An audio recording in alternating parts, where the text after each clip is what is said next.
Assalamualaikum warahmatullahi wabarakatuh. Salam sejahtera untuk kita semua. Perkenalkan, nama saya Indanisa Perdana dengan NIM 202401010434. Pada kesempatan ini saya akan memaparkan materi PSSD dengan topik perkembangan teknologi dan perubahan tren di masyarakat. Materi ini sangat relevan dengan kehidupan sehari-hari, khususnya bagi anak usia sekolah dasar yang tumbuh di tengah lingkungan digital.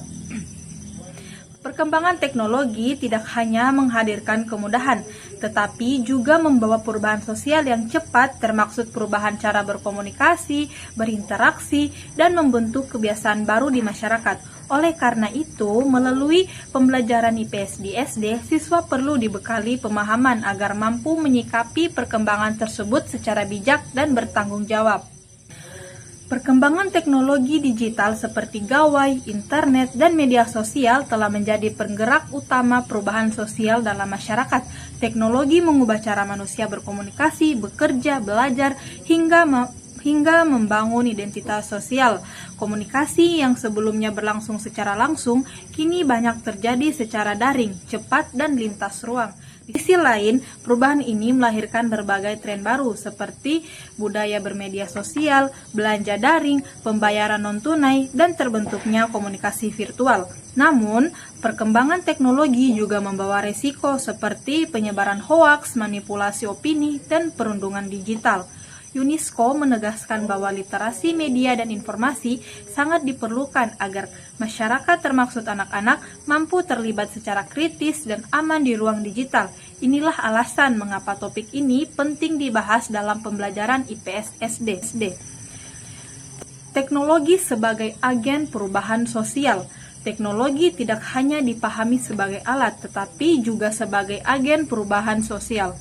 Artinya, teknologi ikut membentuk cara manusia berinteraksi, bekerja, dan menjalani kehidupan sehari-hari.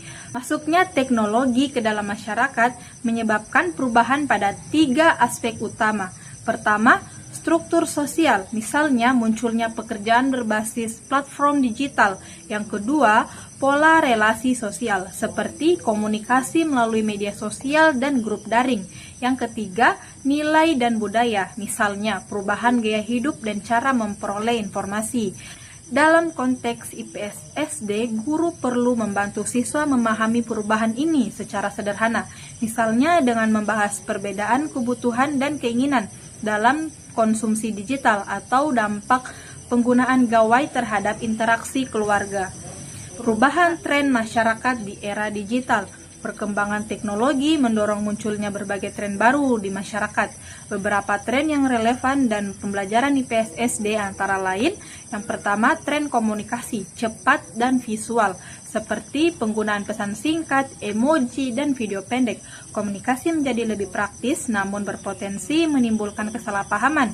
Yang kedua, tren ekonomi digital seperti belanja online, pembayaran non-tunai. Fenomena ini dapat digunakan dalam IPS untuk membahas kegiatan ekonomi, mulai dari produksi, distribusi, hingga konsumsi. Yang ketiga, tren pembentukan opini publik, di mana informasi menyebar dengan sangat cepat, tetapi tidak selalu benar. Anak-anak perlu dibekali kemampuan membedakan fakta dan opini agar tidak mudah terpengaruh informasi yang keliru. Yang keempat, tren budaya populer digital, seperti game online, influencer, dan tantangan di media sosial yang mempengaruhi gaya hidup anak. Dalam IPS, tren ini dapat dikaji dari sisi nilai, identitas, dan dampak sosialnya. Melalui pembelajaran IPS, tren-tren tersebut tidak untuk dihakimi, tetapi dianalisis agar siswa mampu mengambil keputusan yang tepat. Literasi, media, dan kewargaan digital untuk siswa SD. Literasi media dan informasi merupakan kemampuan untuk mengakses, mengevaluasi, dan menggunakan informasi secara kritis dan bertanggung jawab. Dalam konteks SD, literasi ini perlu diterapkan melalui kebiasaan sederhana seperti mengecek sumber informasi, membandingkan informasi, dan memahami tujuan suatu pesan. Selain itu, konsep kewargaan digital penting ditanamkan sejak dini yang mencangkup 3 pilar utama, yaitu aman, etis, dan kritis. Anak diajarkan untuk menjaga privasi, bersikap sopan dalam berkomentar, serta tidak mudah percaya atau ikut-ikutan dalam menyebarkan informasi.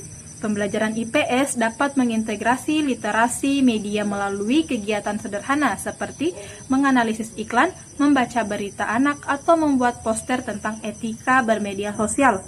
Implikasi bagi pembelajaran IPS SD. Agar pembelajaran IPS SD relevan dengan perkembangan teknologi, desain pembelajaran perlu bersifat kontekstual dan bermakna. Pembelajaran harus mendorong higher order thinking skills atau HOTS seperti menganalisis, mengevaluasi, dan mencipta. Contohnya, siswa dapat diminta menganalisis dampak belanja online, mengevaluasi informasi sederhana, atau membuat poster digital tentang etika bermedia sosial. Teknologi digunakan sebagai sarana pendukung berpikir, bukan sekedar pelengkap. Namun, pemanfaatan teknologi juga perlu realistis dan bertahap, mengingat masih adanya keterbatasan pemahaman dan kesiapan guru. Sebagai kesimpulannya, perkembangan teknologi membawa perubahan sosial dan tren baru dalam masyarakat. Oleh karena itu, pembelajaran IPS SD memiliki peran penting dalam membantu siswa memahami realitas sosial, meningkatkan literasi media dan informasi, serta membentuk karakter sebagai warga digital yang bijak, aman, dan bertanggung jawab. Dengan desain pembelajaran yang tepat, IPS SD tidak hanya memberikan pengetahuan, tetapi juga membekali siswa dengan keterampilan berpikir kritis untuk menghadapi tantangan di era digital. Terima kasih atas perhatiannya. Itu saja yang bisa saya sampaikan. Saya akhiri. Wassalamualaikum warahmatullahi wabarakatuh.